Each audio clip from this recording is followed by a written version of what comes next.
Bonjour à tous, bienvenue dans le studio du groupe Nice Matin pour notre émission Moi député, un débat organisé dans le cadre des élections législatives des 12 et 19 juin. Il est consacré aujourd'hui à la 3e circonscription des Alpes-Maritimes. Nous sommes ensemble pour 1 heure. Nous allons vous interroger avec Frédéric Maurice, chef de l'édition de Nice Métropole.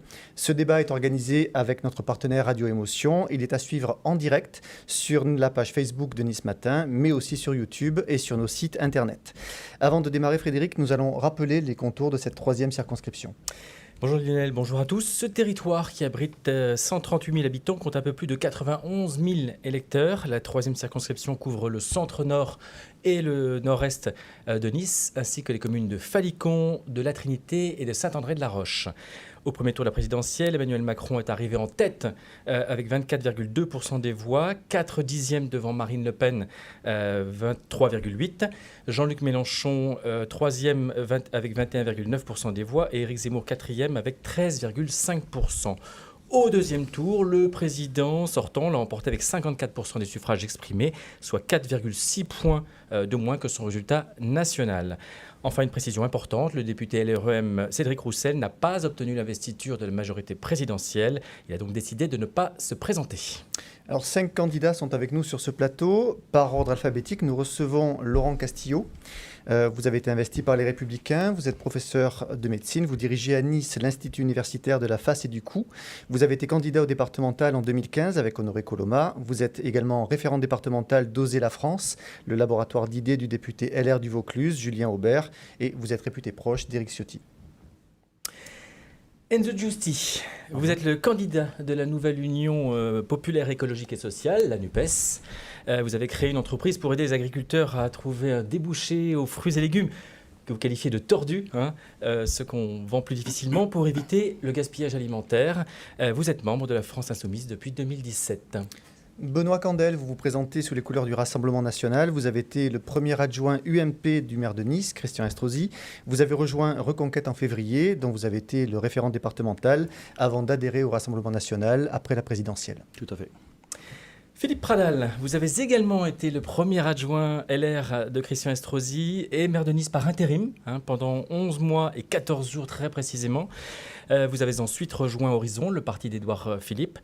Toujours adjoint au maire, vous êtes aujourd'hui investi par la majorité présidentielle. Et enfin, Philippe Vardon, vous êtes conseiller municipal à Nice. Vous avez été élu en 2020 à la tête d'une liste du Rassemblement national. Vous étiez candidat RN en 2017 dans cette même circonscription. Vous l'êtes à nouveau cette fois-ci, mais sans l'investiture du RN, dont vous avez été exclu. Vous vous présentez sans étiquette, mais avec le soutien de Reconquête. Bonjour. Alors, sont également candidats dans la 3e circonscription des Alpes-Maritimes Estelle Jacquet, lutte ouvrière, Gabriel Ken Mercier du Parti animaliste, David-André Darmon, Tous unis pour le vivant, Marie-Françoise Cossin, l'écologie au centre, Dominique Boismotard, PRG le centre-gauche, Yann Benoît d'Hiver, Sylvie Bonaldi, écologiste, et Marie-Ange Rivière, les patriotes. Avant d'entrer dans le vif des débats, nous allons faire un premier tour de table avec une question simple à laquelle je vous demanderai de bien vouloir répondre en moins d'1 minute, en tout cas de façon la plus concise possible. Pourquoi vous présentez-vous? Et on va poser la question en premier à Laurent Castillo. Alors, pourquoi je me présente? Vous l'avez dit, je suis depuis 30 ans, plus de 30 ans médecin au CHU de Nice, professeur des universités depuis 17 ans, et je dirige ce magnifique institut universitaire de la face et du cou. Alors, pourquoi me présenter? Parce que je vis au quotidien l'effondrement de la santé. Notre système de santé va mal, il va très mal, on le voit encore aujourd'hui. Les infirmières s'en vont, les aides-soignantes s'en vont et les médecins s'en vont. C'est la première des raisons. La deuxième des raisons, je suis fier d'avoir 2 garçons qui sont fonctionnaires de police et je vis dans ma chair et dans mon sang cet effondrement de la sécurité. Et enfin, j'ai une femme depuis maintenant plus de 35 ans qui est enseignante et je suis universitaire. Et ce qui m'inquiète le plus, c'est ce déclassement permanent de l'éducation. C'est ces 3 raisons à un moment qui m'a dit il faut y aller. Et je suis sur cette ligne, vous l'avez dit, d'une droite qui reste à droite, sur la ligne d'Éric Ciotti. C'est le sens de mon engagement. Très bien. Philippe Vardon, Pour quelle raison vous présentez-vous ? C'est une candidature qui est assez légitime, qui est assez naturelle sur cette circonscription. Vous l'aviez dit, je portais déjà les couleurs du Rassemblement national lors de l'élection législative 2017. C'est une candidature légitime sur le plan politique, sur le plan territorial. C'est vrai que je suis le seul candidat autour de cette table qui ait participé à l'élection 2017. Moi, ce sont des territoires, les quartiers nord de Nice, les quartiers est, Saint-André, Falicon, la Trinité, dans lesquels je suis investi depuis 5 ans. C'est vrai que je vois aujourd'hui mes adversaires, mes concurrents courir un petit peu les événements pour essayer de se faire voir. Je les ai pas croisés beaucoup dans ces communes ou ces quartiers depuis 5 ans. Je crois aussi avoir, à travers mon parcours au Rassemblement national, vous l'avez rappelé, la légitimité pour m'adresser à l'ensemble des électeurs de Marine Le Pen, des électeurs d'Éric Zemmour, et puis aussi à cette droite LR, il en reste quelques-uns qui refusent la soumission au macronisme. Je porte dans cette élection une candidature d'union nationale, de rassemblement de la droite et des patriotes. Cette union, elle était souhaitée aux élections législatives par 74% des électeurs du Rassemblement national, par plus de 90% des électeurs d'Éric Zemmour. Et bien dans cette campagne, je veux l'incarner avec le soutien de Reconquête, le parti d'Éric Zemmour, puisque si je suis moi issu du Rassemblement national, ma suppléante est-elle issue, membre du parti d'Éric Zemmour. Merci. Monsieur Giusti, Enzo Giusti, pour quelle raison faites-vous acte de candidature ? Alors vous savez, moi j'ai 33 ans, je ne suis pas un professionnel de la politique, loin de là. C'est ma première élection. Ma génération, celle des 25-34 ans, en revanche, la politique, elle n'y croit plus. Et alors, alors même que nous faisons partie de ceux qui vont être le plus durement frappés par les défis écologiques et sociaux qui vont se présenter à nous. Ça va être à nous de les relever. Alors, pourquoi est-ce que je me présente ? À toutes celles et ceux qui seraient tentés de s'abstenir de nouveau, parce qu'ils n'y croient plus, parce que la politique, ça ne change rien, je dis, ne laissons plus les autres choisir pour nous. Impliquons-nous. Moi, je suis ingénieur des mines, et pourtant, j'ai monté une boîte de l'entrepreneuriat social et solidaire qui aide les agriculteurs à vendre leurs fruits et légumes moches, les fruits et légumes tordus, pour lutter contre le gaspillage. Mais j'ai fait ce choix de concilier ma vie professionnelle et mon engagement politique. Pourquoi ? Parce qu'en fait, aujourd'hui, il est urgent de changer. On ne peut plus se permettre d'attendre. Il faut changer radicalement de modèle, de bifurquer et donc de s'engager. C'est pour ça que je porte la bannière de la Nouvelle Union Populaire, non pas en tant que moi, Enzo Giusti, mais au nom d'un collectif, au nom qui est réuni autour d'un programme commun. Et avec la Nouvelle Union Populaire, on veut montrer que plutôt que de toujours voter contre, là on peut voter pour changer les choses, pour un nouveau projet de société, et parce qu'il y a un espoir. Et on a le choix entre le tous ensemble ou le chacun pour soi. Moi j'ai choisi le tous ensemble. Merci. Philippe Radal, même question. Engagé aux côtés d'Édouard Philippe et au sein de la majorité présidentielle, la candidature dans la 3e circonscription que je porte est la candidature d'un élu local depuis 2008, au service avec Christian Estrosi des Niçoises et des Niçois, et la volonté de faire monter à Paris, selon l'expression consacrée, cette réalité de terrain, ces réussites qui se déroulent au niveau local, parce que notre France, notre pays a besoin de réformes, a besoin que des réformes soient poursuivies. Il y a un certain nombre de combats qui ont été engagés, certains qui ont été gagnés. Il en reste beaucoup encore à faire autour du pouvoir d'achat, autour de la transition écologique. Et l'idée, c'est d'apporter à la fois cette réalité du terrain, cette réalité d'élu local, cette réalité aussi de chef d'entreprise. Je suis toujours à la tête de mon cabinet d'expertise comptable, au service du travail parlementaire et au service de la majorité. Merci. On finit par Benoît Candel. Donc, pour quelle raison êtes-vous candidat ? Écoutez, ce week-end, il y a eu des événements très graves au Stade de France. Et on voit que la seule enquête parlementaire qui est diligentée, c'est par le Sénat. L'Assemblée nationale, composée d'élus en majorité macronistes, a choisi de ne pas traiter le sujet. Et le rôle d'un député, il y en a deux, contrôler le gouvernement et voter la loi. Donc moi, je me suis présenté à cette élection avec le soutien de Marine Le Pen pour que nous soyons nombreux, élus du Rassemblement national, à contrôler l'action du gouvernement. Aujourd'hui, après ces événements calamiteux pour l'image de notre pays, on a besoin de députés offensifs qui vont ferrailler dur contre la Macronie et contre la France insoumise. Notre pays est dans un état absolument lamentable, à tout point de vue, au point de vue économique, au point de vue de l'insécurité. Il faut des députés compétents. Je pense que je le suis. J'ai une grande carrière dans la gendarmerie. Ensuite, j'ai une expérience d'élu de terrain.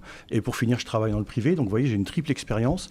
Et je pense que je veux apporter mon expérience, mon savoir-faire à la disposition du Rassemblement national pour qu'une vraie opposition soit efficace à l'Assemblée nationale. Merci. Bien, merci beaucoup. On va aborder plusieurs thèmes. Le premier, c'est le pouvoir d'achat. C'est la préoccupation numéro 1 des Français, vous le savez, alors que l'inflation atteint 5,2% sur un an. Cette question est d'autant plus importante dans cette 3e circonscription qui englobe plusieurs territoires populaires, comme Pasteur ou l'Ariane à Nice. Alors la première question à ce sujet, elle va vous être posée par une niçoise, Pascal, qui a été interrogée par Baptiste Bozon et Bastien Dufour. Bonjour, je m'appelle Pascal, je suis professeure de yoga dans le quartier de la Libération à Nice et j'interroge nos élus sur la question du pouvoir d'achat. Les gens en ont de moins en moins depuis la crise du Covid et voilà quoi, pas de pouvoir d'achat, pas de cours de yoga. Donc on est dans le bien-être de nos concitoyens, enfin en ce qui me concerne, et on n'a plus les moyens. Qu'est-ce que vous comptez faire ? Merci. Philippe Radal, nous vous écoutons. Qu'est-ce que vous comptez faire ? Le pouvoir d'achat est un sujet essentiel. Il est porté massivement, on le voit dans les enquêtes d'opinion, mais on le voit aussi surtout lorsqu'on est sur le terrain, au plus proche des gens. Donc pour le pouvoir d'achat, je commencerai par les plus anciens. Les plus anciens parce que ce sont ceux qui méritent avec les plus jeunes le plus de protection et le plus d'attention. Il est prévu, et c'est au calendrier de la majorité parlementaire qui sera désigné, que dès les pensions qui seront versées au mois d'août, il y ait à nouveau une indexation des pensions de retraite sur l'inflation. C'est-à-dire qu'on mette fin à ce dispositif qui pouvait se comprendre lorsqu'il n'y avait pas d'inflation, mais qui doit être à tout prix abandonné lorsque l'inflation revient. C'est-à-dire désormais, les pensions de retraite seront indexées sur l'inflation. Il y a ensuite des sujets pour les travailleurs indépendants. Et on le voit très probablement, le professeur de yoga qui est intervenu est un travailleur indépendant.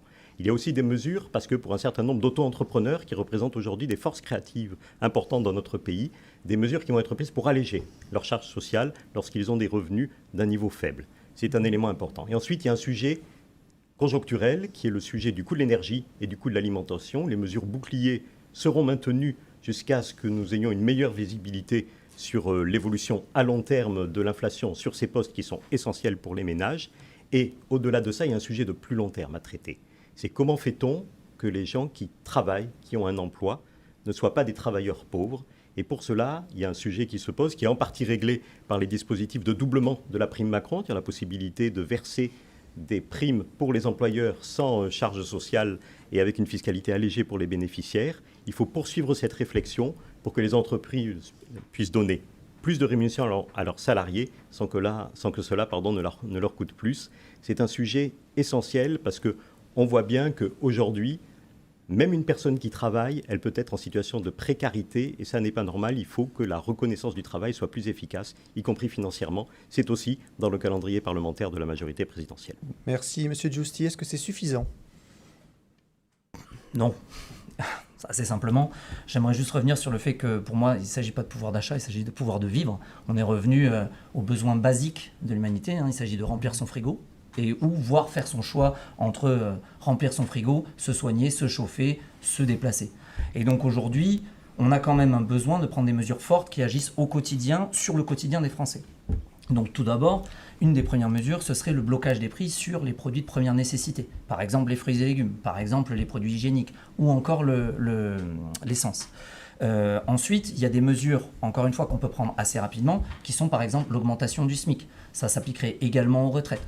Donc ces mesures-là, en fait, on peut plus se permettre aujourd'hui de faire du saupoudrage, comme M. Macron l'a fait jusqu'à présent, en balançant des chèques énergie à droite à gauche. Il nous faut un changement radical. Il faut repenser le modèle de bout en bout.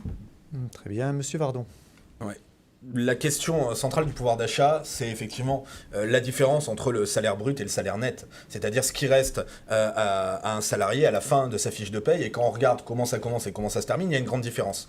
Des deux côtés, du côté des charges patronales, payées par l'employeur, payées par l'entreprise, et du côté aussi des charges sociales. Donc il y a la nécessité effectivement de rapprocher, autant que faire se peut, le salaire brut du salaire net, c'est-à-dire d'augmenter les salaires, de valoriser le travail aussi à travers la défiscalisation des heures supplémentaires, retrouver l'idée que, c'était la formule de Sarkozy en son temps, quand on travaille plus, il faut gagner plus. Et aujourd'hui, les Français ont l'impression qu'ils travaillent, mais qu'ils gagnent de moins en moins. Ensuite, il y a des mesures d'urgence à prendre, je pense notamment à la proposition de Marine Le Pen, que je défendais aussi dans le cadre de la campagne des élections présidentielles, qui est celle d'une TVA à 0% sur 100 produits qu'on peut considérer de première nécessité, c'est-à-dire 100 produits d'alimentation ou d'hygiène, une TVA à 0% pour faire descendre évidemment les tarifs. Et puis enfin, je pense qu'un effort particulier doit être fait auprès des familles.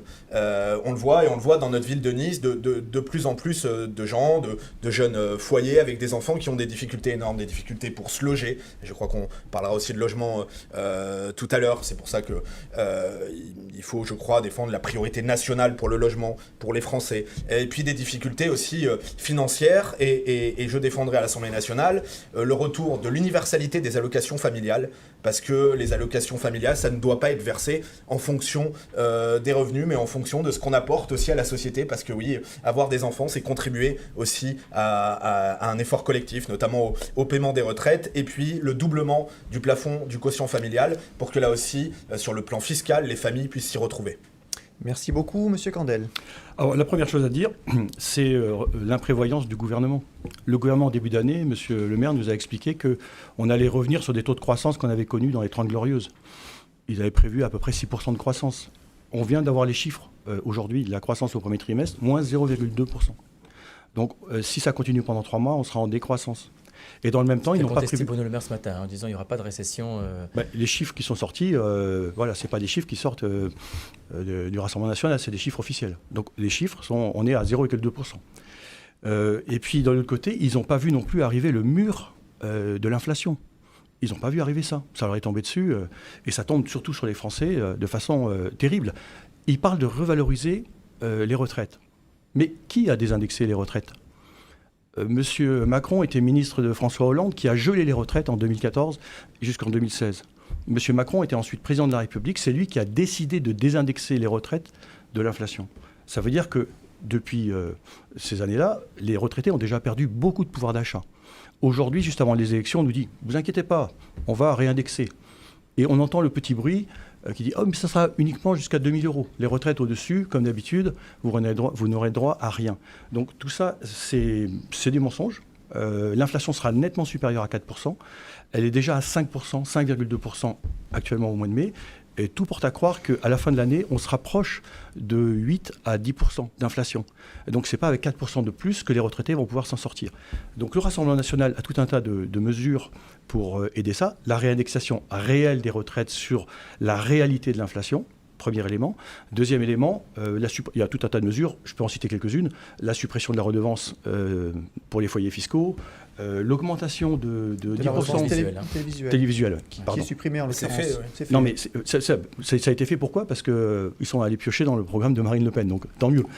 Mais c'était l'idée de Marine Le Pen. Ensuite, on a l'augmentation des salaires jusqu'à 3 fois le SMIC de 10%, avec une compensation pour les entreprises sur une réduction équivalente des charges. Voilà. Donc c'est des mesures très concrètes. Il est urgent de redonner du pouvoir d'achat parce que je vous assure que ça va se finir très mal. Les gilets jaunes à côté, ça ne sera rien. Les Français sont vraiment dans de très très grandes difficultés et il est vraiment urgent pour le gouvernement d'en prendre conscience et de prendre des mesures très fortes pour établir les choses. Et ce n'est pas les dernières mesures de sanctions d'embargo sur le pétrole russe qui vont nous y aider. Parce que ça va encore accroître la tension sur le marché pétrolier et le coût de l'énergie, évidemment. Monsieur Castillo, est-ce que vous partagez à la fois le constat et les remèdes ? Alors, le constat, on ne peut que le partager. On entend les gens au quotidien.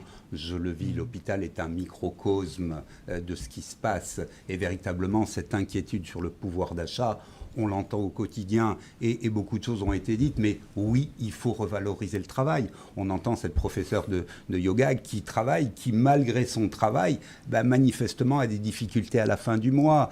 Il faut revaloriser le travail, il faut diminuer cette différence entre le salaire brut et le salaire net. Comment on peut faire en diminuant les charges sur le travail, en diminuant la CSG, en supprimant, je veux dire, la taxation des heures supplémentaires, totalement, ça a été dit, et véritablement, ces charges qui vont peser sur le salaire des Français, sur ce qui reste à la fin du mois, c'est l'essence. L'essence est symbolique de cette problématique. On le sait, 60% de taxes sur le litre d'essence. Et on a de la taxe sur la taxe. Et véritablement, le programme de ma famille politique, c'est de réduire ces taxes pour ramener, je veux dire, le litre d'essence à 1,50 €. Et véritablement, c'est symbolique. Je veux dire, entendre des gens, vous l'avez dit, qui choisissent entre faire leur plein et remplir leur frigidaire, c'est une réalité que j'entends. Enfin, je veux dire, une thématique qui m'est chère, je veux dire, je viens du courant gaulliste, même si aujourd'hui, derrière le terme gaulliste, il y a beaucoup de choses, c'est l'intéressement des travailleurs au bénéfice de l'entreprise. C'est véritablement quelque chose qui était cher au général de Gaulle, entre cette troisième voie, entre un capitalisme effréné et un communisme. Il faut que véritablement cet engagement du salarié dans l'entreprise soit gagnant pour l'homme, pour son pouvoir d'achat, mais aussi pour l'entreprise. Ce qu'on peut observer tous, c'est que vous êtes prêts à faire beaucoup de cadeaux, mais vous expliquez rarement comment vous financez les choses. Et supprimer une taxe, elle a quand même une raison. C'est-à-dire que si vous supprimez des charges salariales, des charges patronales, elles servent aujourd'hui à financer quelque chose.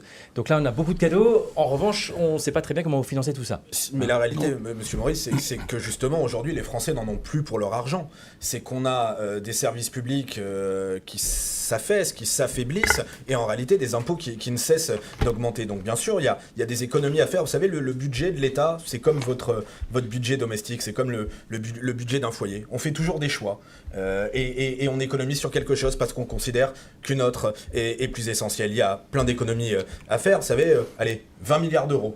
C'est la suppression des aides sociales non contributives aux étrangers extra-européens. 15 milliards. C'est la fraude sociale. Je pense que si on va sur la fraude fiscale, on doit peut-être pouvoir aller chercher jusqu'à 100 milliards, peut-être, vous me direz. Il y a largement de quoi faire. Il y a aussi des gaspillages. 15 milliards.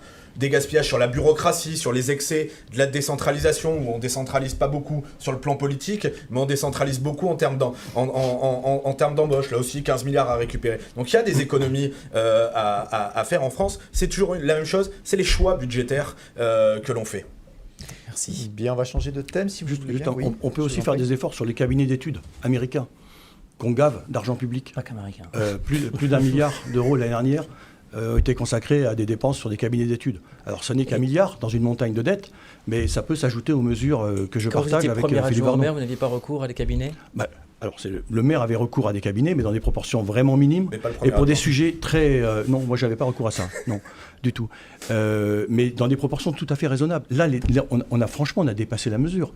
Vous savez que, puisqu'on est sur ce sujet-là, on a fait auditer par McKinsey des organismes militaires. Enfin, c'est fou. On donne toutes les données françaises d'un organisme militaire à des cabinets d'études américains. C'est dément. Je ne peux pas dire autre chose. Il faut mettre fin à ça. Alors, il y a l'aspect financier, j'en ai parlé, mais ça, c'est vraiment grave. Juste un point, oui, c'était pour un peu reprendre le vocabulaire. On parle de charge. J'aimerais rappeler qu'on parle de cotisation. C'est du salaire différé qu'on reçoit. Donc, ces cotisations qui sont prélevées sur notre salaire, je rappelle le principe, on participe selon ses moyens et on reçoit selon ses besoins. Donc c'est l'effort collectif qui permet de financer le service public. C'est important de le dire, effectivement. Mais le compte n'y est plus. Le problème est là, c'est que le compte n'y est plus entre ceux que l'on a du côté des services publics, et je pense qu'on sera d'accord tous les deux pour défendre les services publics, qui sont des services aux citoyens, et ce qu'on paye aujourd'hui en impôts. Il y a objectivement un problème. Et effectivement, un dernier mot, les Français n'ont pas l'impression d'en avoir pour leur argent lorsqu'ils sur les services publics. Et vous m'avez interrogé sur le financement. Véritablement, il faut la politique des chèques a une limite. À un moment, il faudra les payer. Et comment on va la payer ? Par l'impôt. Il nous faut une grande réforme structurelle de l'État. Il faut arrêter cette administration administrante. Et je reprends toujours l'exemple de l'hôpital que je connais bien. L'hôpital public va mal. En France, 34% d'administratifs à l'hôpital. 34%, lorsque les autres pays, l'Allemagne par exemple, a 15% d'administration. Il faut ressortir ces gens de cette administration administrante et remettre des soignants au contact des malades. Très bien, tout merci. à fait. On va changer de Juste une seconde. On va clore, monsieur Cornel, vous avez pris 2 fois la parole déjà. Juste très rapidement. On va sans doute fermer une centaine de services d'urgence cet été. Et M. Macron a décidé de créer une commission. On l'a bien on dépense plus de 200 milliards chaque année sur le sujet. Merci, donc c'est l'illustration qu'il y a vraiment un problème. On va changer de thème désormais. La 3e circonscription des Alpes-Maritimes est relativement urbanisée, donc assez dense. Pourtant, Enzo Giusti, vous avez fait le choix de faire campagne sur l'environnement, qui est l'un de vos 2 axes de campagne. Est-ce que vous êtes hors sujet ? Est-ce qu'on est hors sujet sur l'environnement ? En parlant d'environnement dans une circonscription qui est aussi urbanisée. Le rapport du GIEC nous donne 3 ans pour changer radicalement de domaine. Donc je ne pense pas que l'environnement soit hors sujet.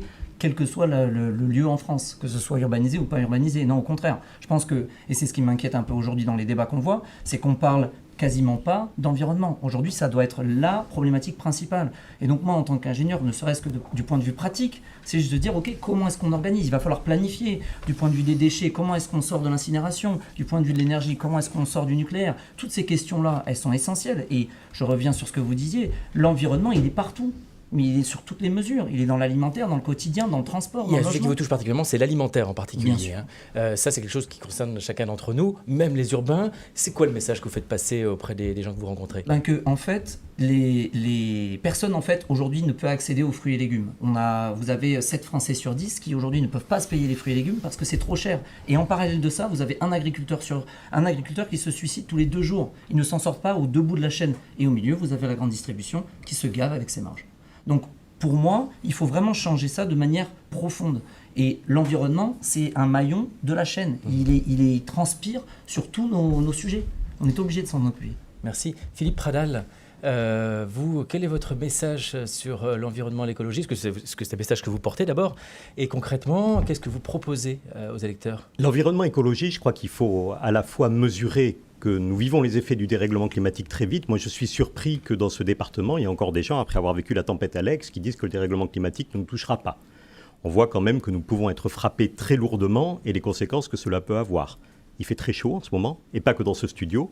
Il fait très chaud très tôt. Nous sommes en alerte sécheresse, alors que nous étions encore au mois de mai, nous étions en alerte sécheresse. Donc on voit bien quand même qu'il y a des effets majeurs. Mais je crois que le discours que moi je porte et les réformes qui sont portées dans le programme de la majorité présidentielle sur le sujet, c'est de dire la lutte contre le dérèglement climatique, c'est créateur d'emplois, c'est créateur de richesses et c'est porteur d'avenir pour notre pays. On va prendre le sujet de l'indépendance énergétique. Il faut relancer massivement et avec une force qui sera très créatrice d'emplois en plus, la filière nucléaire en France. C'est un fleuron, Édouard Philippe le souligne régulièrement, c'est un fleuron industriel, c'est un fleuron en matière de formation. Il faut accentuer, c'est un des outils majeurs et un des leviers majeurs pour notre indépendance énergétique. Nous devons poursuivre les efforts que nous faisons sur la filière hydrogène. Avec l'appui de l'Europe, on sait que la filière hydrogène est un des secteurs sur lequel la France a une carte à jouer. On voit que là aussi, notre indépendance énergétique est bonne. Parce que bien sûr, on peut dire qu'il faut mettre la TVA à 0% sur le carburant, mais il faut penser au coup d'après. C'est pour ça que je faisais la différence tout à l'heure en matière de pouvoir d'achat entre des mesures conjoncturelles que nous devons prendre tout de suite et des mesures de plus long terme. À plus long terme, il ne faudra plus mettre de carburant fossile dans nos voitures. C'est ça qui rendra du pouvoir d'achat. Beaucoup de spécialistes disent que la technologie, ça ne suffira pas. Il faut aujourd'hui revoir nos modes de vie, nos modes de consommation, de fonctionnement. Là, vous proposez en fait en disant, voilà, la technologie, la création d'emplois, etc. Est-ce que ça s'arrête là ? Est-ce que vous êtes partisan de l'écologie seulement positive pour ceux qui défendent ce concept-là ? Ou est-ce que vous considérez que fort d'Alex, fort de la sécheresse aujourd'hui, il faut aller plus loin et parler aux gens en disant, voilà, la vie concrète de chacun va être impactée ? Je suis clairement opposé à l'écologie punitive parce qu'on sait que ça ne marche pas. Mais après, il y a des exemples très faciles à illustrer. On a l'impression qu'il fait seulement chaud. Je trouve qu'on a un petit peu vite oublié les effets de la dernière vraie canicule que nous avons vécue en France et le nombre de seniors que nous avons perdus à cette occasion. Ouais. On voit ce que ça donne une canicule. Une canicule, c'est pas seulement qu'il fait plus beau et qu'on porte un t-shirt plus tôt dans l'année. Une canicule, ça tue. Aujourd'hui, au Pakistan, il y a des températures qui sont à la limite du supportable pour l'espèce humaine. Donc c'est ces sujets-là qu'il faut aborder. Et oui, on a des changements. Mais les changements, comment se font-ils ? Ils se font en proposant des solutions. Je ne crois pas qu'il faille sermonner les gens en leur disant « changer de vie ». Je crois qu'il faut leur donner les moyens de changer de vie. On peut l'illustrer sur ce territoire avec les sujets de la mobilité. Il ne faut pas dire aux gens de ne pas prendre leur voiture. Il faut leur donner des solutions autres, des solutions de mobilité douce, des solutions de transport en commun qui viennent en substitution. Un sujet qui vous est cher, on le sait. Monsieur Candel, pardon. J'allais dire, Monsieur Castillo, puisqu'on a parlé des conséquences sur la santé. Oui, alors véritablement, Monsieur Pradal l'a évoqué, l'industrie nucléaire. Je rappelle quand même que c'est Monsieur Macron qui avait décidé d'arrêter le programme. Que de temps perdu en 5 ans. Et véritablement, le réchauffement climatique, c'est l'énergie carbonée. Et oui, bien sûr qu'il faut relancer ce qui était cette spécificité et ce talent français qui était l'industrie nucléaire. En parallèle, l'industrie nucléaire doit être mise dans ce mix énergétique, à côté bien sûr du développement de l'hydrogène et de toutes les autres techniques. C'est le réchauffement climatique, mais c'est aussi la protection de l'environnement. Et oui, l'air qu'on qu'on respire, je veux dire, l'eau qu'on boit, ce qu'on met dans nos assiettes. Et concrètement, on fait comment ? C'est de la santé. Je veux dire, c'est de la santé. Et je voudrais vous rappeler aujourd'hui que la médecine préventive, et il faut mettre énormément d'argent sur la médecine préventive. Aujourd'hui, je vous donnerai simplement un chiffre. L'espérance de vie en bonne santé en France, elle n'est que de 65 ans, alors que dans les pays nordiques, en Suède, elle est de 74 ans. Ils se sont attachés à leur qualité de l'air, à leur qualité d'environnement. On a un vrai retard là-dessus. D'accord, très bien. Monsieur Candel. Alors je suis d'accord avec M. Pradal quand il dit qu'il faut relancer la filière nucléaire, mais qui l'a cassée ? C'est M. Hollande et après lui, M. Macron. Effectivement, il a fermé Fessenheim, il a découragé toute une génération de jeunes ingénieurs, de jeunes élèves sortant des grandes écoles de s'engager dans cette filière-là. Nous avions une filière d'excellence et aujourd'hui, en cas de crise, nous sommes obligés d'acheter de l'électricité aux Allemands, électricité qui est produite avec du charbon. D'accord, donc on marche sur la tête. Le nucléaire, c'est la panacée pour tout, c'est la réponse à tout, c'est la réponse à l'environnement. Non, mais on était très fort là-dessus. On n'a pas de matières premières en France, on n'a pas de pétrole. Donc, comme on disait dans le temps, essayons d'avoir des idées. Donc c'est ça qu'il faut faire. Retrouver l'indépendance énergétique, c'est fondamental. D'accord. On est en train, par exemple, de dire... partagé par au moins 2 autres candidats. Non, mais attendez, M. Macron a fait le contraire. D'accord. On est en train de détruire notre industrie automobile, au prétexte que les moteurs à explosion sont polluants. On était arrivé, grâce au travail, à produire des moteurs qui consommaient 2 litres. Et on est en train de dire, en 2035, c'est fini, toutes les voitures devront être électriques. On n'a pas les matières rares pour faire des batteries. On va être encore dépendant de l'étranger. Comment on va recycler ces voitures ? Et on va fragiliser notre propre industrie automobile. Je vous le dis, c'est 10% des emplois industriels en France, l'industrie automobile. On est en train de la casser sur de mauvais arguments. Parce que non seulement... Alors on parle que d'économie, on ne parle pas d'environnement. Mais si, c'est l'environnement, ça aussi. Les transports, l'environnement est dans tous les sujets. Oui. Et notamment dans le transport. Mais concrètement, Bien comment sûr. on limite le réchauffement climatique ? Comment on limite tout le dérèglement qu'on vit aujourd'hui ? C'est pas en fracassant la France. Nous, on pèse même moins de 1% de la pollution mondiale. Donc on pourra faire tous les efforts qu'on veut, ça ne changera rien au problème. Donc ça veut dire qu'il n'y a pas d'effort à faire. Je ne dis pas qu'il ne faut rien faire. On va tous mourir. Non, ça c'est pas moi qui le dis, c'est Ça, mon voisin c'est de droite certain. qui dit dans 3 ans on est mort. Moi je ne le crois J'ai pas dit ça. Bah, dans 3 ans si on fait rien... C'est le rapport du GIEC. Oui, C'est le GIEC qui l'irréversibilité. ne prend jamais en compte, d'ailleurs moi j'ai lu ces rapports, le GIEC qui ne prend jamais en compte la dimension démographique. On ne parle jamais de démographie. Alors qu'en fait c'est le grand défi qui est devant nous actuellement.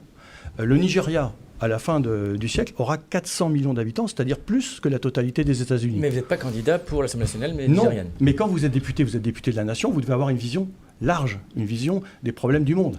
Vous devez aussi on apporter peut pas des s'en- solutions, monsieur On a Candel. à la fois les problèmes Voilà. de la circonscription et en même temps une vision globale. Monsieur Voilà, Candel, pour moi, un député, c'est ça. Il faut apporter des solutions. Là, vous êtes sur un constat qui est à peu près partagé par tout le monde. donc- Qu'est-ce que vous faites concrètement ? Relocaliser notre industrie en France, ça évitera les transports de marchandises, etc. Être moins dépendant de l'étranger, donc produire en France, avoir des circuits de distribution plus courts. Je suis d'accord avec mon voisin, vous voyez, de droite sur la consommation de légumes produits localement, y compris des légumes. Vous êtes un spécialiste qui ont des formes bizarres, ça je suis d'accord là-dessus. Il y a tout un tas de bonnes mesures à faire, mais attention à ne pas nous mettre sous prétexte d'environnement dans les mains d'une autre dépendance. D'accord. Juste un mot on donne la parole à sur monsieur Vardon. l'écologie. Je lui rends tout de suite. Je pense qu'il faut remettre l'humain au centre de l'écologie. Monsieur Pradal a dit l'écologie punitive. Je vous rappelle que la crise des gilets jaunes, c'était l'écologie punitive. Hein. C'était une taxe écologique sur le prix de l'essence. Donc oui, remettre l'humain au centre de l'écologie et on embarquera les gens en difficulté financière lorsqu'on leur fera comprendre que l'écologie, c'est bien pour tout le monde, pas en mettant des taxes. On a bien compris. Monsieur Vardon. Merci. Évidemment, vous l'avez dit tout à l'heure, la question de fond, c'est celle du modèle économique. Aujourd'hui, économie et écologie, ça peut plus être traité à distance.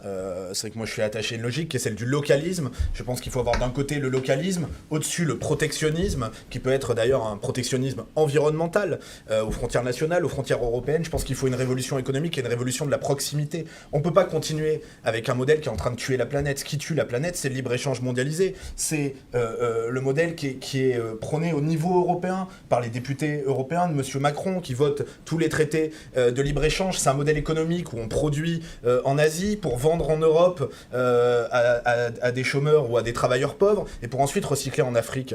Effectivement, on parle d'écologie punitive. C'est vrai que moi je suis toujours un peu gêné quand on essaie comme ça de faire peser la culpabilité sur l'habitant des collines niçoises qui est obligé de prendre sa voiture pour descendre en ville et quand dans le même temps on a des supertankers qui publient plus que toutes les voitures individuelles françaises qui font 6 fois le tour du monde pour amener les vêtements parce qu'on n'en fait plus, le mobilier parce qu'on prend du bois qu'on amène là-bas pour qu'il soit refait, etc. Et il faut relocaliser notre économie, il faut protéger, avoir une logique de protectionnisme environnemental, il faut avoir une responsabilité territoriale et environnementale de l'entreprise, que la question de la proximité dans les produits manufacturés, mais aussi dans les embauches, soit prise en compte, notamment dans les appels d'offres. Et puis vous disiez tout à l'heure, pas dans les embauches, la question du bassin d'emploi, etc. devrait être mise en avant. Et vous disiez tout à l'heure, est-ce que, Monsieur Justy, vous n'êtes pas à côté de la plaque en parlant d'écologie ou d'environnement dans une circonscription qui est très dense? D'abord, heureusement, il reste encore un peu de vert dans notre circonscription. Oui, et si on lève un peu les yeux vers les hauteurs de Nice-Nord, si on va du côté de Falicon, où il y a objectivement une vue magnifique, si on va vers Saint-André, si on va vers la Trinité, il y a encore du vert. Mais vous avez raison, c'est une zone qui est particulièrement densifiée sur le plan de la construction d'immeubles. Et l'environnement, c'est aussi ça. C'est aussi le cadre de vie. C'est pas uniquement de faire des grandes théories, c'est le cadre de vie, c'est le quotidien des habitants, parce que les uns comme les autres, on préfère respirer un petit peu mieux en ville, avoir des parcs, avoir des arbres qui nous font de l'ombre. Et la réalité, c'est que c'est pas du tout ce qu'on vit sur notre circonscription. On a une circonscription qui est dense et qui continue à se densifier, notamment dans les quartiers nord de Nice où j'ai eu l'occasion au conseil municipal, au conseil métropolitain, de m'affronter avec mon groupe municipal assez durement avec la majorité Estrosi qui continue à construire, à faire pousser des blocs de béton. Prenons l'emplacement de l'ancien stade du Rail. Il devait y avoir 80 logements, on termine avec 250. Et je peux vous assurer que c'est pas en mettant des lianes sur les façades que ça va changer grand-chose. Ça reste des blocs de béton. Prenons le cas... Et pour éviter de miter les collines, on densifie le centre-ville. Mais le problème, c'est qu'on construit aussi sur les collines, pardonnez-moi. Prenons le cas de ces sols où là aussi, on a, dès qu'on a un immeuble qui est de moins de 4 étages, eh bien, on va y faire pousser un espèce d'abri antinucléaire de béton. Moi, vous savez... on le sait, j'ai grandi dans le quartier des Moulins, mais il se trouve que mon arrière-grand-mère, elle habitait une petite maison niçoise, petite avenue des Orangers, du côté du parc Chambrun, sur notre circonscription. Mais aujourd'hui, elle n'y est plus, cette maison. Aujourd'hui, elle n'y est plus, et c'est un immeuble de 6 étages qui l'a remplacée. Et on sait tous aujourd'hui que vous ne vivez plus au Moulin. Et je vous réponds, mais une partie de ma famille et de mes amis y résident toujours. Et je vous réponds sur la question, vous dites il faut loger les gens. Je vous rappelle qu'on est dans une ville qui a perdu 8000 habitants en 10 ans. La question du logement, c'est pas juste de construire. Vous avez autour de vous, ici, on est dans vos bureaux à l'Arenas, on fait pousser des immeubles dans tous les sens. Il y a non seulement c'est des immeubles de bureaux sans bureaux, c'est des quartiers d'affaires sans affaires, et puis on a même des immeubles d'habitation sans habitants. C'est quand même ça la réalité de ce qu'on est en train de vivre. Notre ville perd des habitants, il y a des logements vacants, il y a des logements à réhabiliter. Voilà. Mais ce que je veux dire, c'est qu'il faut en finir avec cette densification, cette urbanisation à outrance, notamment dans les quartiers nord de Nice. Merci. Et on rectifiera juste que le dernier recensement a montré que la population avait cru de 3000 et quelques habitants. Non, non, si. Non, absolument. Non, mais vous n'êtes pas d'accord. Non, mais très sincèrement, enfin, moi je veux bien, on va prendre un peu de temps là-dessus. C'est pas le dernier recensement parce qu'il n'y a pas de recensement actuel. Et il ne s'agit pas de prendre sur 5 ans, mais de prendre sur 10 ans. Mais moi je veux bien faire ce débat sur les chiffres, il n'y a pas de problème. Vous savez, je les connais bien. Merci. On va passer au thème suivant qui est assez proche par certains côtés, c'est les transports, qui est un problème à la fois très important et très concret pour nos concitoyens. Donc les déplacements, c'est un euphémisme, sont parfois très complexes sur ce territoire. Qu'est-ce que vous préconisez pour améliorer la situation ? Je peux commencer. Monsieur Candel, je vous en prie. Il y a une mesure que Christian Estrosi a cherché à obtenir depuis très longtemps, qu'il n'a jamais réussi à avoir, c'est la gratuité de l'autoroute autour de Nice. On est la seule ville de France à avoir une autoroute urbaine à péage. Et ça, pour les habitants de la ville et les habitants des communes aux alentours de Nice, c'est vraiment très pénalisant.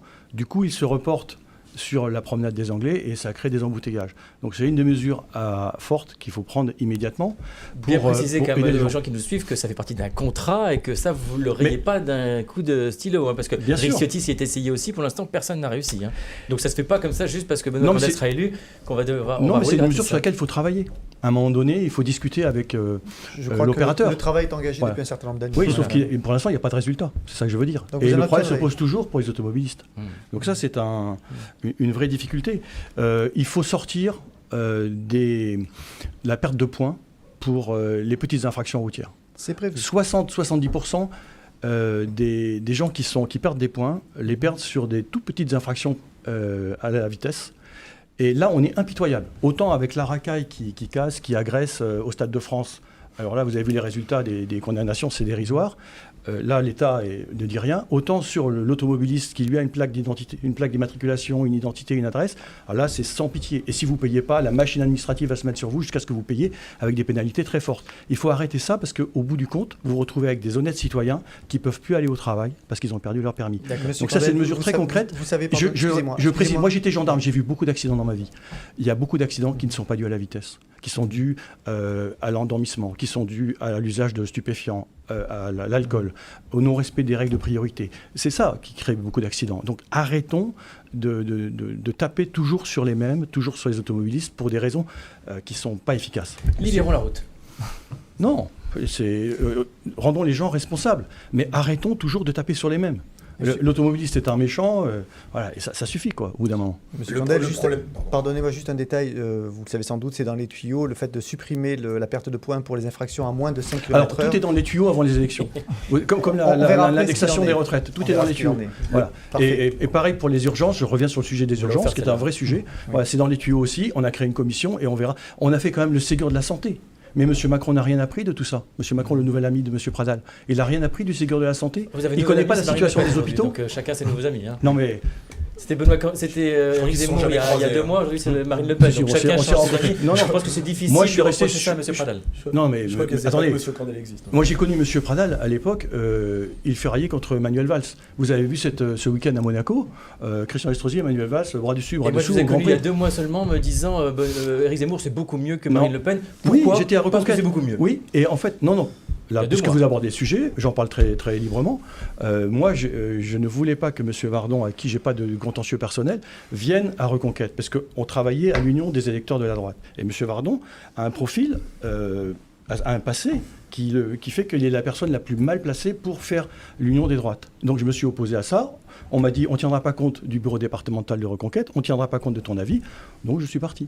Et M. Vardon s'est fâché tout seul comme un grand, sans que j'intervienne là-dedans, avec Marine Le Pen, puisqu'il a décidé de ne pas faire la campagne de Marine Le Pen. C'est pour ça qu'il a été exclu. C'est pour ça qu'il a été exclu du Rassemblement National. J'y suis strictement pour rien. On va permettre à M. Vardon de répondre sur ce point-là. C'est vous qui m'avez amené sur le sujet. C'est la mobilité partisane. Avant de répondre sur les transports. C'est vous qui m'avez amené sur le sujet. Mais en matière de voyage politique, M. Condel s'y connaît. M. Condel. On n'a pas le même parcours, c'est sûr. On n'a pas le même parcours, si vous voulez bien me laisser vous répondre. On n'a pas le même parcours, c'est sûr. Vous avez raison.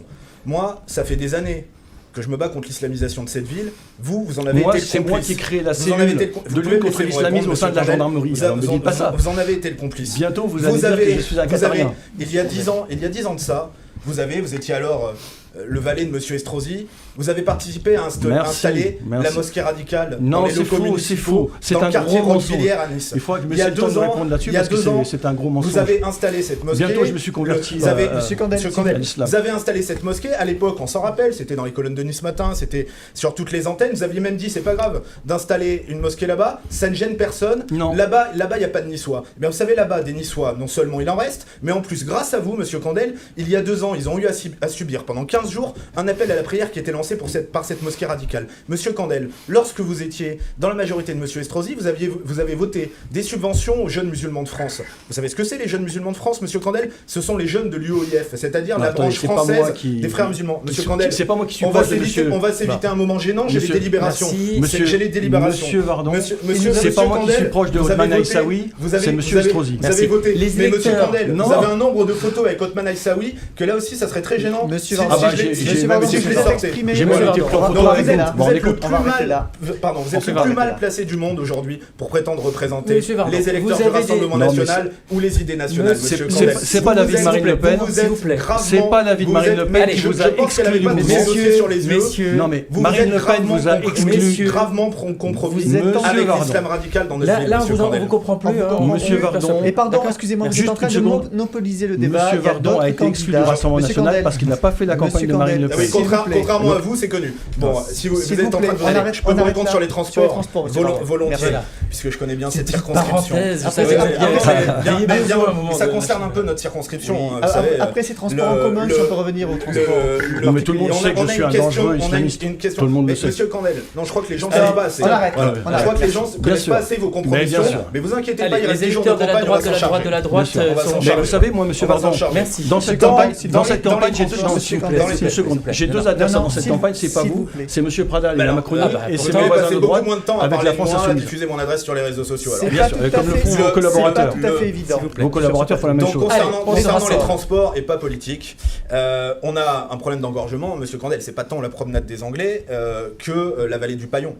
Évidemment, le problème central, le C'est partout, nœud gordien des transports, c'est la vallée du Paillon qui descend vers Nice, qui remonte vers Nice, et tous les matins et tous les soirs, c'est tout à fait apocalyptique. Alors on a ce tramway nommé Désir, qui est celui de la majorité que représente ici Monsieur Pradal. Je crois qu'il arrivera en 2028. Ça fait tard, ça fait Non, tard, non, ça fait tard. 2027 pour le terminus. Oui, Oui. oui, oui. En tout cas, ce qui nous est présenté.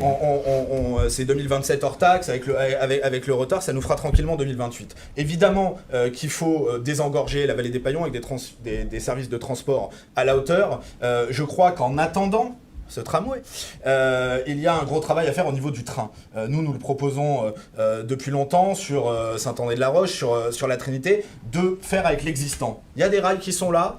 Il y a des trains, ils ne sont pas assez souvent là. Ça, c'est sûr que si vous vous mettez à ce qui reste de la gare de la Trinité, vous allez l'attendre longtemps. Mais je pense qu'il faut s'appuyer sur les trains, améliorer le cadencement, notamment aux horaires qui correspondent aux horaires professionnels ou aux horaires scolaires. Il y a de quoi faire. Moi, je regrette que la majorité régionale, qui est aussi un peu celle que vous représentez, la majorité Estrosi-Muselier, ait complètement abandonné le train, notamment à la Trinité, où on n'a plus une gare. Si vous allez à la Trinité, il n'y a plus d'êtres humains dedans.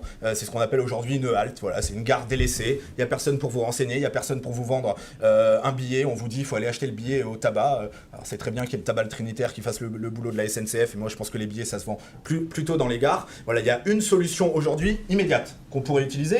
Monsieur Pradal, les rails sont là, les trains existent. Augmentons le cadencement et on pourra déjà désengorger largement la vallée du Paillon. Et puis, si vous pouvez me permettre un regret, parce que objectivement on en parle beaucoup actuellement lors des réunions de quartier que je fais, etc.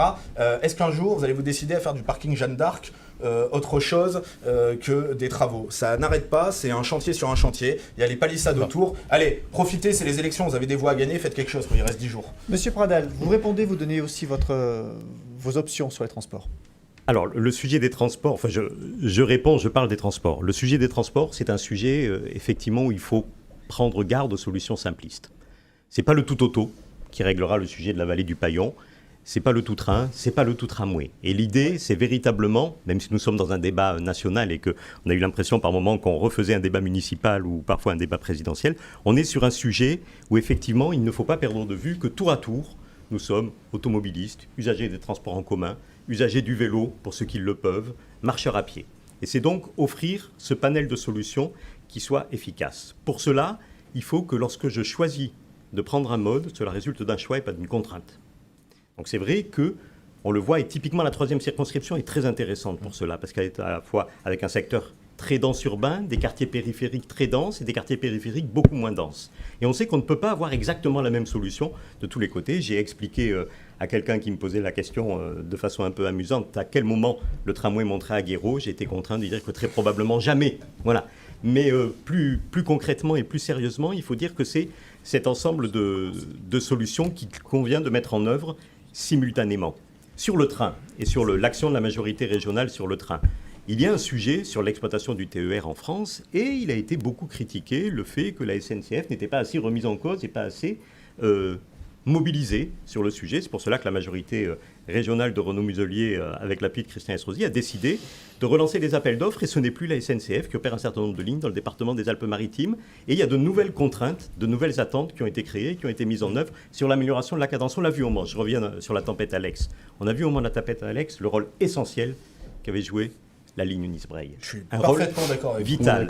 Et c'est pour cela que il faut être très vigilant sur la dévitalisation des services publics et très vigilant sur les sources d'économie, parce que bien souvent, et ça permet de revenir, parce que je n'ai pas participé à la foire aux bonnes idées du début du débat, mais je pense qu'à un moment donné, quand on lance des économies, c'est vrai qu'il y a certainement des économies qu'il est possible de faire partout. Du budget de nos ménages au budget de l'État et au budget de l'Europe. Partout, on peut faire des économies. Mais derrière chaque économie, il y a des décisions à prendre, il y a des gens et il y a des actions. Et lorsque les économies portent sur des réductions du nombre de fonctionnaires, il faut faire très attention. Parce que c'est très facile de dire qu'il faut supprimer 20 000 postes de fonctionnaires. C'est beaucoup plus compliqué de dire où on va les supprimer. Parce qu'on est tous d'accord qu'il faut... Je crois que personne l'a dit autour dans de le la secteur table. de la santé, oui, mais dans les programmes, dans les listes d'économie, il y a des sujets de réduction du nombre de fonctionnaires. Or, on sait qu'il nous faut plus de policiers, plus de gendarmes, plus de personnel dans l'hôpital public, améliorer probablement sous le contrôle du professeur Castillo les relations entre la médecine de ville et le service de santé qui est dans les hôpitaux, parce qu'aujourd'hui, un certain nombre de services d'urgence sont engorgés par le fait qu'ils accueillent autre chose que des urgences très importantes. Moi, je le vois en tant que président de la Fondation Lamval, nous sommes amenés à accueillir un service d'urgence avec des délais d'attente. On s'éloigne beaucoup des transports. Mais on ne s'éloigne pas de la question du service public. Le sujet du transport, c'est avant tout un sujet de réponse par le service public des besoins de la population et de l'équilibre que porte le programme de la majorité présidentielle sur le fait de dire il faut courir tous les lièvres à la fois parce que la solution sera multiple sur les transports, elle ne sera pas unique. Mais c'est difficile de dire aux habitants de la vallée des Paillons qu'il n'y aura pas de solution avant 2027, allez je vous concède le point, ou 2028, c'est ce que je pense. Aujourd'hui, la situation est catastrophique. Tous les matins, tous les soirs, il y a des choses qu'on peut faire immédiatement. Juste un point sur les transports, très court. On aura beau avoir le meilleur système de transport en commun, s'il n'y a pas de sécurité dans les transports en commun, les gens ne les prendront pas.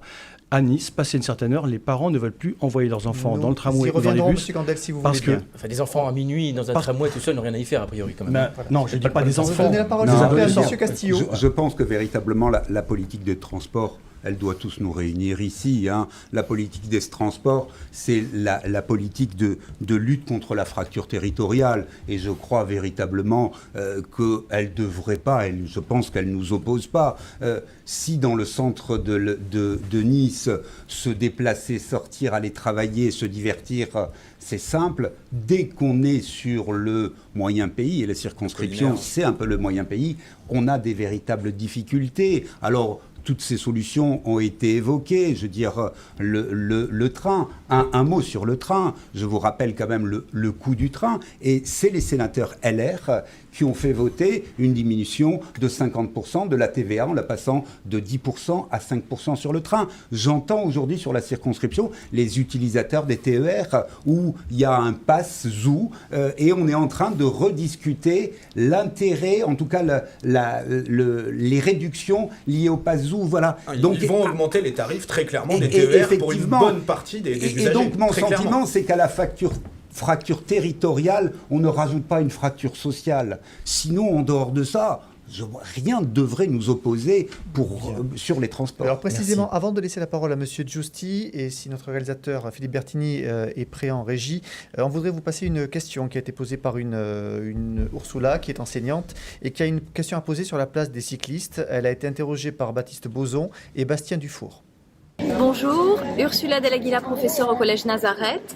J'aimerais interpeller les candidats sur le tout-voiture de Nice Nord, le manque d'arbres et de végétation et le fait que quand on est cycliste, comme c'est mon cas, on ne peut pas exister ni sur les voies de tramway, puisque c'est illégal, ni sur les trottoirs parce qu'on se fait engueuler par les passants. Donc, qu'est-ce que les candidats feraient pour améliorer la situation des piétons qui ne peuvent pas se déplacer et qui ne peuvent pas rouler en vélo ni respirer un air non pollué. Merci. Alors c'est clairement un thème qui n'a été abordé par aucun d'entre vous, les voies cyclables, le cyclisme. Monsieur Giusti, est-ce que c'est important pour vous ? Oui, alors Monsieur Maurice peut témoigner. Moi, je suis cycliste tout le temps. Donc, je connais bien les problématiques que cette dame mentionne, hein, puisqu'il n'y a absolument pas de place pour le vélo à Nice. Aujourd'hui, il faut en tenir compte dans l'approche qu'on prend sur les transports. On a beaucoup parlé de la Trinité. Il y a aussi l'Ariane. Et les habitants de l'Ariane sont des Niçois et des Niçoises comme les autres. Ils ont quand même besoin de se déplacer. Et aujourd'hui, on se retrouve avec une ségrégation sociale du fait du prix du train, du fait du prix de l'essence, pardon. Donc ça fait qu'aujourd'hui, on ne peut pas se contenter de simplement saupoudrer et dire on va rajouter ici ou là du tram. Il faut avoir une politique globale. J'ai l'impression qu'il y a quand même un consensus sur le problème. En revanche, il y a une grosse divergence sur les moyens, je suis désolé de vous le dire. Mais qui aujourd'hui a privatisé la SNCF ? Notre approche à nous, c'est de dire on va déployer des services publics avec un maillage assez fin sur le territoire en renationalisant typiquement. Nos détracteurs seront contents de l'entendre. On va prendre l'exemple de l'Allemagne. L'Allemagne qui vient d'instaurer un billet unique à 9 € pour tout le monde, pour favoriser le déplacement. Donc a priori, c'est faisable. Et enfin, on parlait des moyens, on va parler de la privatisation des TER. Vous parliez de l'ouverture à la concurrence. Comme le disait tout à l'heure M. Vardon, il est vrai que le billet des TER va augmenter. C'est prévu. Et donc, à aucun moment, on a eu cet apport de la privatisation qui était de dire ça va faire baisser les prix. Non. Donc, nous, notre objectif, c'est de faire du transport un bien de première nécessité, du transport public, du transport écologique. D'où de développer des services publics avec un maillage plus fin au niveau du territoire. Merci. Merci. On va clore les transports pour parler sécurité. Entre jeudi et dimanche, un homme a été tué à Saint-Charles. Alors, c'est la première circonscription, on est bien d'accord. 2 autres ont été blessés par balle et par arme blanche dans 2 quartiers de la 3e circo, les Liserons et l'Ariane. Il est urgent de remettre de l'ordre dans notre ville et notre pays, avez-vous tweeté Philippe Vardon. Qu'entendez-vous par là ? Toute la ville de Nice est-elle menacée par le grand banditisme ? Toute la ville de Nice, sans doute pas, mais un certain nombre de quartiers, c'est une évidence. On le disait tout à l'heure, moi j'ai grandi dans le quartier des Moulins, on n'y avait pas encore déversé les centaines de millions d'euros qu'on a mis depuis dans la politique de la ville. Et ce que je constate, c'est qu'au Moulin, les narcotrafiquants ont pris le pouvoir. À l'est de la ville, les règlements de compte comme on connaît aujourd'hui, on n'en connaissait pas avant. J'ai fait une partie de ma famille On a connu des règlements de compte, on était jeunes. De cette nature-là, non, monsieur Maurice. Pas tout à fait cette nature-là, pas de cette nature-là, comme ça, en 4 jours, non. Les règlements de compte qu'on a connus dans le quartier des Moulins, vous êtes un peu plus jeune que moi, 2020, c'est pour ça. Les règlements de compte qu'on a connus dans le quartier des Moulins en 2020, non, on n'en connaissait pas avant. Des gens entre communautés qui se tirent dessus à la Kalachnikov, comme on l'a connu au Liseron, non, on connaissait pas ça avant. Il y a une réalité qui est effectivement un certain nombre de gangs, de narcotrafiquants qui se sont installés. Mais quand vous dites remettre de l'ordre dans notre ville, c'est toute la ville. Mais bien sûr qu'il faut remettre de l'ordre, parce qu'il en va de notre sécurité à tous, parce qu'il en va de la sécurité de nos familles, parce qu'il en va de la sécurité de nos enfants. Bien sûr qu'il faut remettre de l'ordre, parce qu'il en va de la sécurité des gens qui sont dans ces quartiers. Moi, j'étais allé rencontrer les CRS qui étaient en faction quand ça tirait la Kalachnikov au Liseron. J'étais allé les rencontrer un soir, ils m'avaient fait faire un tour dans le quartier, ils me montraient les impacts de balles de Kalachnikov. Ils étaient autour des fenêtres des gens. Ils étaient autour des fenêtres de gens parce que c'est pas vraiment, pas vraiment des fins tireurs. Si c'est vous dans voulez. ces quartiers qu'il faut remettre de l'ordre. Il faut remettre de l'ordre dans toute la ville parce que malheureusement, vous le savez peut-être, mais 40% de l'insécurité dans notre ville est concentrée dans l'hypercentre. Vous savez, c'est pas forcément dans les quartiers les plus pauvres. Il y a aussi un certain nombre de gens qui viennent sur l'avenue Jean Médecin notamment et les rues périphériques. Donc remettre de l'ordre, il y a évidemment une dimension municipale, mais vous avez raison, Monsieur Pradal, on va peut-être pas refaire le débat des municipales ici, même si Monsieur Estrosi avait malheureusement raté le débat du second tour. Mais en revanche, la question de la sécurité, c'est avant tout une question de justice. C'est une question de moyens de la justice, c'est vrai, mais c'est aussi une question d'effectivité de la justice. Or, aujourd'hui, qu'est-ce qu'on voit ? Un délinquant, il a peu de chances d'être attrapé. S'il est attrapé, il a peu de chances d'être condamné. S'il est condamné, il a peu de chances de faire sa peine, surtout si c'est une peine de prison. Donc moi, je défendrai à l'Assemblée nationale les peines planchées, c'est-à-dire des peines minimales. Parce qu'aujourd'hui, quand on commet un crime ou un délit, il faut qu'on ait d'abord la certitude de la peine. Il faut qu'on sache que quand on fait quelque chose, on sera puni de telle façon. Il faut aussi, c'est vrai, c'est là la question des moyens de la justice, la promptitude de la peine. Parce qu'il ne faut pas qu'on soit jugé 4 ans plus tard pour un délit qu'on a commis. Il y a besoin d'effectifs de police supplémentaires. Non pas d'effectifs de police municipale, mais d'effectifs de police nationale. On sait qu'il manque à peu près 200 policiers nationaux dans notre ville. Ça fait longtemps que ça dure, des décennies en réalité. Notre ville n'a pas le nombre de policiers nationaux auxquels elle aurait droit en termes démographiques. Alors on a, quand il se passe quelque chose, les renforts qui sont venus au Liseron il y a 2 ans, qui viennent maintenant à l'Ariane, mais qui seront repartis dans quelques jours, dans quelques semaines. Et malheureusement, ça calme un petit peu, on met le couvercle sur la cocotte minute, mais on n'a pas coupé le feu. Et puis bien sûr, en matière le feu sous la cocotte minute. En matière d'insécurité, bien sûr. Je vous étonnerai pas en disant ça, mais on peut pas passer à côté de la question de l'immigration clandestine en particulier, qui aujourd'hui est responsable d'un certain nombre de délits, de crimes dans notre ville, un crime particulièrement sordide. C'est pas sur notre circonscription, mais une jeune Anglaise qui a été violée par un clandestin à proximité de la place Garibaldi il y a une dizaine de jours. Et on a appris dans vos colonnes, il y a 2 jours de cela, je crois, qu'à la prison, la maison d'arrêt de Nice, 60% des détenus sont étrangers. C'est une prison qui est surpeuplée. Manifestement, si ceux-là, on avait pu se passer de leur présence sur notre territoire, il y aurait un petit peu plus de place pour nos délinquants nationaux. Merci, Monsieur Vardon. Monsieur Castillo, alors, on a parlé, il y a un certain nombre de mesures déjà que vous reprendriez à votre compte, hein, les peines planchées, par exemple. Et effectivement, la première chose que je veux dire, c'est que l'insécurité, je reprends les mots du garde des Sceaux, ce n'est pas un sentiment, c'est véritablement une réalité. Quand on voit en 5 ans la dégradation de la sécurité, l'augmentation, l'explosion du nombre d'homicides, c'est un fait. Quand on entend ce qui s'est passé au Stade de France, c'est un fait. Lorsque on voit ce qui s'est passé au Liseron, je veux dire à Saint-Roch et à l'Ariane, c'est un fait. Donc véritablement, c'est une véritable problématique où ces 5 ans d'Emmanuel Macron n'ont pas répondu à cette problématique. Et véritablement, il faut mettre les moyens sur la police, mais effectivement, surtout sur la justice. Il faut que les choses aillent plus vite. Quoi de plus il faut déjà créer des places de prison. Et là, même dessus... Ou en libérer. Sur les places de prison, il faut en libérer. Je reviendrai dessus. Mais, je veux dire, même le président de la République avait prévu 15 000 places de prison. Au bout de 5 ans, qu'en est-il? 2000 places de prison. Je vous dis zéro. C'est anecdotique. Mais c'est anecdotique. Alors, je veux dire, c'est anecdotique, mais véritablement, c'est symbolique. Et pour finir sur les prisons, le rapport que vous citiez, M. Vardon, c'est le bâtonnier. C'est Adrien Verrier qui a mis en évidence cette surpopulation carcérale, 167% d'occupation. Et ce qui doit nous interroger et ce qui doit nous inquiéter, c'est 60% d'étrangers. Et véritablement, c'est le symbole de l'échec de notre sécurité à l'intérieur, mais de notre sécurité à nos frontières. Allez, on a commencé à faire un tour à droite.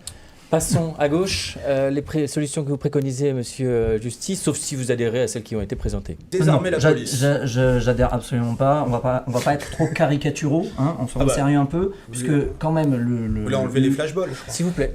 Encore une fois, pas de caricature, puisqu'aujourd'hui le droit à la sûreté c'est pour tout le monde, c'est dans tous les quartiers, et on ne peut pas se contenter de mettre un pansement sur une jambe de bois en disant on va faire de la com, on va envoyer des CRS. Non, il faut aller résoudre le problème à la source. Comment est-ce qu'on fait? Aujourd'hui, on a plus d'effectifs dans la BAC, dans la brigade anticriminalité, que dans la PJ, dans la police judiciaire, qui va elle faire un travail fin de remonter les sources et de résoudre les problèmes, encore une fois, là où ils sont, avec les filières d'armes, les filières de drogue et les filières de trafic d'êtres humains.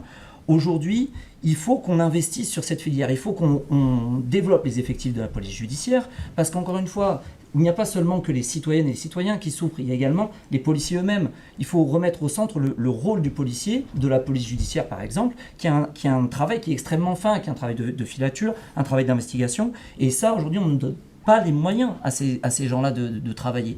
Et si on se contente, comme à chaque fois, de prendre des mesures de saupoudrage sur les prisons, on envoie des CRS ici, on ne résoudra pas le problème de fond. Et il faut vraiment se rappeler qu'aujourd'hui, l'exercice de la police, il passe par un consentement à l'autorité, mais il faut qu'il y ait une compréhension. C'est pour ça que nous, on essaie de pousser le développement de la police judiciaire et aussi la mise en place de la police de proximité qui est là en permanence auprès des habitantes et des habitants et qui va permettre cette compréhension de réparer en fait la rupture qu'il y a eu entre la police et la population. D'accord, et on imagine que c'est le même état d'esprit sur la justice, mais en Bien général. sûr. Hein. Très bien. Monsieur Pradal, La sécurité. En tant que député, qu'est-ce que vous ferez dans le domaine de la sécurité? La sécurité, nous la devons à tous. Et ça a été rappelé, mais nous la devons à tous nos concitoyens. Et ce qui est important, c'est qu'on sait que cette sécurité, on l'obtient en ayant de la présence de forces de sécurité sur le terrain. On peut tourner le sujet de toutes les façons, c'est de la présence, avec à la fois de la présence de proximité, de la présence de moyens judiciaires, etc. Mais il faut qu'il y ait de la présence. Et d'ailleurs, le programme de la majorité présidentielle prévoit d'accroître significativement les effectifs présents sur le terrain. Il faut profiter aussi du fait que la technologie nous permet de régler un certain nombre de difficultés et de rendre plus efficaces les présences humaines sur le terrain. Donc il faut voir comment organiser au mieux, dans le respect des libertés fondamentales, l'utilisation de la technologie au service de la sécurité et de la sûreté de l'ensemble de nos concitoyens. Et Par il faut exemple, une la reconnaissance réponse faciale, pénale. Par exemple, la reconnaissance faciale. Par avez exemple, des une actions meilleure qui touchent utilisation la du reconnaissance maillage. Si je peux me permettre. Une reconnaissance du maillage On en parle après. qui peut être fait avec les différentes forces de sécurité, gendarmerie, police municipale.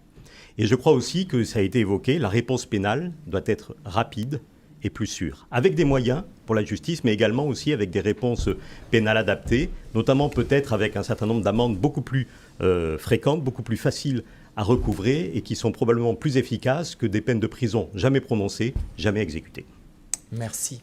Monsieur Alors, Fandel. juste un sujet sur la technologie. Là, j'ai vu récemment Christian Estrosi, après les incidents du Stade de France, revenir sur sa marotte des caméras à reconnaissance faciale. Alors qu'on parle d'individus qui ont franchi de force les grilles du Stade de France pour aller dans le Stade de France. Donc reconnaissance faciale ou pas, ça ne les aurait pas dérangés. Et ce qui m'étonne aussi, c'est, et les journalistes ne l'ont pas vu, mais moi je l'ai vu tout de suite, parce que je suis peut-être autour de cette table celui qui connaît le mieux ces problèmes de sécurité, on est en période Vigipirate. La menace terroriste est très forte. Et on a laissé rentrer dans le Stade de France des individus par-dessus les grilles, ils sont rentrés à l'intérieur. Si un seul d'entre eux avait été porteur d'une grenade ou d'une arme à feu, ça aurait pu être un carnage. Et personne ne traite ce sujet-là. On parle de la billetterie, on tape sur les Anglais. Monsieur Macron est aux abris, il refuse d'aborder ce sujet. D'accord, mais concrètement... Si quelqu'un a vu Madame la Première ministre sur le sujet, dites-le moi, parce qu'elle a disparu. Voilà. Donc ça veut dire qu'en France, ils sont tous j'y arrive. Vous faites comment, vous ? Ça veut dire qu'en France, on n'a pas de volonté de traiter le sujet. Là où il y a une volonté, il y a un chemin. Et donc vous, Monsieur, écoutez, il y a un sujet, c'est celui de la procédure pénale. Depuis 30 ans, on n'a fait que la complexifier. Aujourd'hui, il faut être quasiment docteur en droit pénal pour mettre quelqu'un en garde à vue. On perd une demi-journée pour le faire. Et tout ça, toute la procédure, c'est la même chose. C'est très compliqué. On a un sujet. Vous êtes bien placé pour savoir qu'une justice qui peut aller jusqu'au bout des choses avec tous les moyens qui sont nécessaires, c'est plus de la justice, aboutit. Mais vous êtes le premier à avoir connu ça. Vous avez été mis en cause d'une affaire et complètement mis hors de cause grâce au travail de la justice. Et ça a pris du temps. Ça a pris du temps, mais si... Vous savez d'ailleurs que sur ce sujet-là, j'ai déposé plainte contre le magistrat qui a suivi le dossier. Et j'ai déposé plainte avec caution de partie civile. Donc l'affaire n'est pas terminée. Et j'irai jusqu'au bout dans ce dossier-là. Je reviens sur le sujet dont on parle, la délinquance. On a un vrai problème avec la délinquance des mineurs. Qu'est-ce que M. Macron a fait ? Il a agrandi le temps entre l'instant où le mineur, qu'on a réussi à attraper, c'est pas facile, mais il n'y en a pas beaucoup qui sont attrapés, il a élargi la période entre le moment où le type est attrapé, condamné, et le moment où il va faire sa peine. Alors que tous les pédagogues nous disent, pour qu'une sanction soit efficace, il faut qu'elle intervienne rapidement après la commission des faits, il faut qu'elle soit faite complètement. Et ce n'est pas le cas. En fait, on a complexifié, on a dit, bon, les mineurs, il faut toujours cette culture de l'excuse, cette culture de la réinsertion, et en fait, on ne leur rend pas service, parce qu'ils pensent que la société les laisse faire. Et quand vous êtes faible, eh ben, vous tirez les conséquences de ça, on a beaucoup de réitérants. Et on a un vrai problème. La délinquance des mineurs a augmenté de 12% entre 2019 et 2020. Les violences aux personnes ont été multipliées par 4 depuis 30 ans. Les violences aux personnes. Aujourd'hui, il y a 120 personnes qui sont attaquées au couteau tous les jours. Tous les jours. Donc les attaques au couteau, c'est quand même gravissime. Donc il faut peut-être prendre le problème par le bon bout. Alors je suis d'accord avec certaines mesures qui ont été présentées ici. Et en amont, je suis d'accord avec Philippe Ardant, il faut contrôler l'immigration. Mais réellement, on est le seul pays au monde à ne pas contrôler nos frontières. Et ça, c'est complètement dingue. Le problème du Stade de France, c'est plus un problème de sans-papier qu'un problème de sans-billets, il faut être clair. Hein. C'est quand même un dysfonctionnement majeur. Le problème, c'est pas le dysfonctionnement qu'il y a eu juste ce soir-là, où effectivement toutes les choses n'ont pas été faites correctement, mais c'est surtout ceux qu'on a laissé se créer dans ce département du 93, où il y a un environnement criminogène, clairement. Merci, on est dans Alpes-Maritimes là. Merci. Bien. Et on est député de la Nation, cher Frédéric Maurice. Absolument. Bon, on a bien entendu votre position là-dessus. En tout cas, on va finir par un peu de politique fiction, si vous voulez bien, par une question à laquelle je vous demande de répondre de façon brève, en 1 minute au maximum. Si vous êtes élu, quelle serait la loi qui pourrait porter votre nom ? Quelle loi aimeriez-vous porter à l'Assemblée ? On commence par Monsieur Castillo. Si vous voulez, ça ne vous étonnera pas si je vais vous parler de santé. Et aujourd'hui, c'est une véritable problématique, la santé. Et si je suis élu, je veux changer notre politique de santé. Je veux remettre la médecine préventive au cœur de la médecine et je veux réorganiser l'hôpital public. Changer la gouvernance hospitalière. Aujourd'hui, à la tête de l'hôpital, à la tête de cette guerre pour le soin, c'est un administratif. Il faut changer les choses. Il faut mettre un soignant à la tête de l'hôpital. Il faut restructurer l'hôpital, sortir d'une logique un peu technique de cette logique d'épaule, redonner aux chefs de service une véritable liberté. Une liberté de redonner de l'envie à ces équipes, aux infirmières, aux aides-soignantes, de redonner du sens à l'hôpital. Il faut certes redonner de l'argent dans les hôpitaux, mais il faut redonner du sens à l'hôpital. Ça sera le projet que je porterai lorsque je serai à l'Assemblée nationale. Merci beaucoup, Monsieur Pradal. Quelle serait votre loi ? Une loi sur le renforcement des pouvoirs des polices municipales et une amélioration des relations, des liens avec la police nationale, avec une disposition particulière, la reconnaissance de statut de pupille de la nation pour les enfants de policiers municipaux qui auraient perdu la vie en service. Merci, Monsieur Giusti. Alors moi, je vais peut-être un peu être dissonant, mais moi, je veux pas être élu pour qu'une loi porte mon nom. Moi, je fais ça au nom d'un collectif. On porte un programme, bien sûr.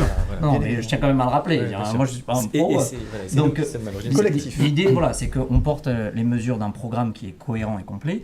Et donc, moi, si on a eu une plus qui me tiendrait à cœur, c'est évidemment par rapport aux fruits et légumes et tout particulièrement le développement d'une filière systématique, en fait, de collecte et de revente des pertes aux champs, donc des produits qui sont consommables mais qui sont perdus dans les champs, de façon à ce que ça puisse bénéficier non seulement aux agriculteurs, mais aussi aux consommateurs et consommatrices qui pourraient accéder à ces fruits et légumes locaux tout en luttant contre le gaspillage alimentaire. Merci beaucoup, Monsieur Vardon. Mais moi, je serais fier qu'une loi porte mon nom, plus exactement le nom de ma mère, car Vardon, c'est le nom de ma mère, parce qu'elle a attendu longtemps, quand elle était en difficulté, pour qu'on ait un logement social dans Nice. Et je porterai une loi pour la priorité nationale pour les logements sociaux et même en réalité une priorité locale pour que les Niçois, les Saint-Andréens, les Faliconnais, les Trinitaires puissent rester habités là où leurs parents habitaient et si possible que leurs enfants y habitent. Donc la priorité nationale pour le logement social, la priorité locale et même l'étude d'un statut de résident, puisque je crois qu'aujourd'hui il y a une pression sur le logement qui est incroyable sur notre métropole, qui est à la fois la pression de l'immigration sur le logement social, mais aussi la pression d'étrangers très riches qui ont les moyens d'acheter dans nos communes, ce que beaucoup de Niçois, beaucoup de Français n'ont plus. Merci beaucoup, Monsieur Candel. Alors moi, je souhaite porter une loi sur la présomption de légitime défense pour les policiers, les gendarmes, les policiers municipaux qui sont contraints d'ouvrir le feu pour protéger leur vie ou la vie d'autrui. Moi, j'ai connu cette situation-là dans ma carrière, il y a une trentaine d'années. Je me suis fait tirer dessus, j'ai riposté. J'ai touché d'ailleurs le malfaiteur. Heureusement, je ne l'ai pas tué, mais il a été arrêté.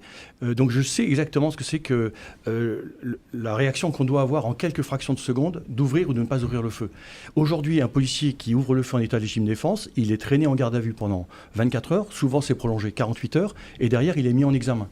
À l'époque, ce n'était pas le cas. Il y a eu une enquête par le parquet. C'est normal que le parquet s'enquiert des conditions d'ouverture du feu. Ça, c'est absolument normal. Mais permettons aux policiers, aux gendarmes et aux policiers municipaux qui ont risqué leur vie pour défendre la sécurité d'autrui de ne pas être traînés en garde à vue dès lors qu'ils se sont protégés. C'est cette loi que je veux porter à l'Assemblée nationale. Bien, merci à tous les 5 pour ce débat. Nous Merci rappelons la liste des autres candidats qui ne sont pas sur ce plateau. Estelle Jacquet, Gabriel Ken-Mercier, David André Darmon, Marie-Françoise Cossin, Dominique Bois-Motard, Yann Benoît, Sylvie Bonaldi et Marie-Ange Rivière. Merci à tous de nous avoir suivis. Merci à notre partenaire Radio Émotion.